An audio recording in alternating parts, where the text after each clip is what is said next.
muito do que eu tô te expressando aqui, eu sei que são medos, Sim, tá? claro, São assim, eu olhei a PL, li, conversei com especialistas, conversei com uma porrada de gente e fui vendo, inclusive pessoas que debateram contigo, como o professor Gustavo Borges e tal, e outros. E, cara, quem que é Gustavo Borges? É um professor, ele lida com direito digital, ele é do Sul, cara. Ele depois eu te mostro a foto dele. E aí o ponto é o seguinte, que assim, eu tenho medo que, como você disse mesmo, assim, governo, hoje a gente tá no governo Lula, mas ano passado a gente estava no governo Bolsonaro e essas coisas mudam com uma certa frequência. E eu tenho medo dessas interpretações e o uso dessa lei bambear de um lado para o outro. Então vamos lá. Hoje eu acabei de falar isso aqui sobre a palavra nhaca. É claro que isso é um exemplo inócuo, mas se a gente tá falando de uma coisa assim mais contundente e ela pode ameaçar uma determinada narrativa de um governo que seja um pouco mais autoritário ou que tenha uma vontade de controlar a narrativa maior. Existem ferramentas que podem surgir para esses caras aí atrapalharem a vida de todo mundo. Assim, eu nem acho que eu tô muito maluco de pensar isso. Não, cara, em minha defesa, eu defendo esse projeto quando o presidente era o Bolsonaro. E tinha uma galera que falava, pô, você tá defendendo isso aí, o presidente é o Bolsonaro. Eu falei, amigo, quem elegeu o Bolsonaro não fui eu sou contra ele. Quem elegeu foi o povo, irmão. O que é que eu posso fazer? Eu vou disputar na próxima eleição para eleger outro, irmãozinho. Então, o que eu defendia, as teses que eu defendo hoje com o Lula presidente, eu defendia 2 anos atrás com o Bolsonaro presidente. Porque na minha visão é o seguinte, irmão, respeita o povo, compadre. Quem escolhe o presidente é o povo, compadre. Então, se você não gostou do presidente, espera a próxima eleição, compadre. Não vem que o papinho, mas não tem mais nem menos mais. É a minha convicção, por isso que eu estou dizendo para você. Eu estou hoje defendendo a posição que eu defendia antes. Uhum. Aí, outro dia, um deputado bolsonarista falou, pô, mas você foi lá, ouviu o governo. Eu falei, claro, irmãozinho. Quando o Bolsonaro era presidente, eu fui 3 vezes no Palácio do Planalto debater com a equipe do Bolsonaro. O Palácio não é do Bolsonaro, a presidência não é do Bolsonaro, os técnicos são do Bolsonaro. É um tema. Claro, era um governo que tinha um viés diferente desse. Mas tão legítimo quanto era debater com eles, é debater com isso agora. Também não vê com esse papinho, não pode porque você é da esquerda e o Lula é da... Amigo, para. Eu sou deputado federal por São Paulo para representar o povo, para cumprir meu objetivo. E eu sento quem tiver que sentar. Se eu achar que está certa a posição, eu defendo. Se eu achar que está errado, eu vou dizer. Acabei de falar. A proposta que o governo me fez de dever de cuidado, eu considerei ela insuficiente. Eu acredito que deixar seco a proposta apenas como estava colocada poderia criar condição para plataformas digitais retirarem conteúdos legítimos. Daí eu criei um mecanismo chamado protocolo de segurança. É uma cobertura adicional para proteger a liberdade de expressão, porque para mim é fundamental defender a liberdade de expressão.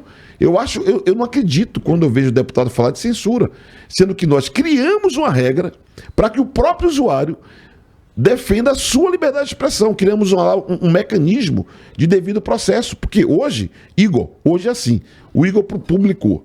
Se uma Big Tech dessa acha que aquilo está errado, manda uma mensagem, mano, você feriu o termo de uso, está retirado da sua publicação. O que é que eu escrevi lá na lei? Está na lei. Tem que dizer onde feriu o termo de uso, justificar e criar um canal expresso para que eu possa contestar. E se eu tiver razão, reparar o dano que eu tive daquela mensagem não chegar para mais gente.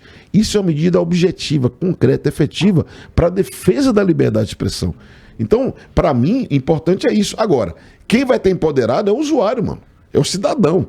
Quero saber se é o partido A, B ou C, o presidente A, B ou C, o time A, B ou C.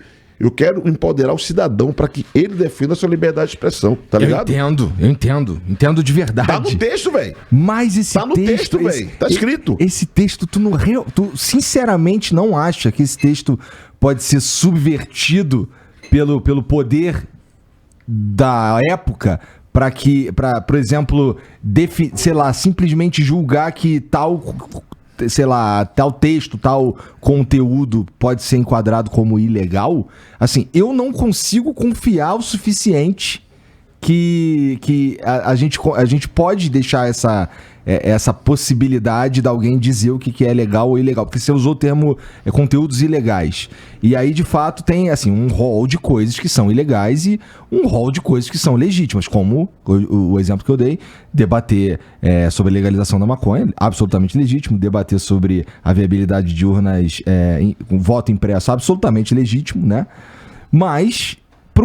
pra aparecer o Alexandre de Moraes e falar que essa porra é ilegal, é amanhã, pô. Mas não é ele aparecer e falar que é ilegal. Essa que é a paradinha que você não tá entendendo, mano. É o seguinte, nós apontamos induzimento, que é estímulo ao suicídio.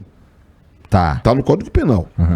Induzimento, estímulo à automutilação de adolescente. É sobre isso. Racismo, ataques, violência contra a mulher. É sobre isso. Infração sanitária é sobre isso.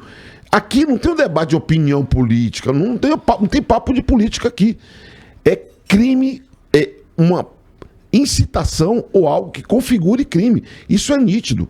Aí você vai dizer, não, mas alguém pode fazer interpretação. Aí, meu velho, que no plano da possibilidade cabe tudo. Mas assim, é aí que tá meu medo, no plano da possibilidade. Não, é que isso está dado hoje. Está dado hoje. Na minha opinião, o cara dizer que o sistema de votação do Brasil, entendeu? É uma farsa, não sei o quê, porque os Estados Unidos tem, eu acho papinho de gente babaca. Mas é o direito do cara achar, certo? Então, para mim, é do direito dele. Agora, tem gente que, por exemplo, pode achar, sabe o que, Igor? Que o Supremo está passando os limites na Constituição. Isso é opinião política, que eu respeito. E não está no rol de conteúdos ilícitos. Eu vou repetir o que eu falei.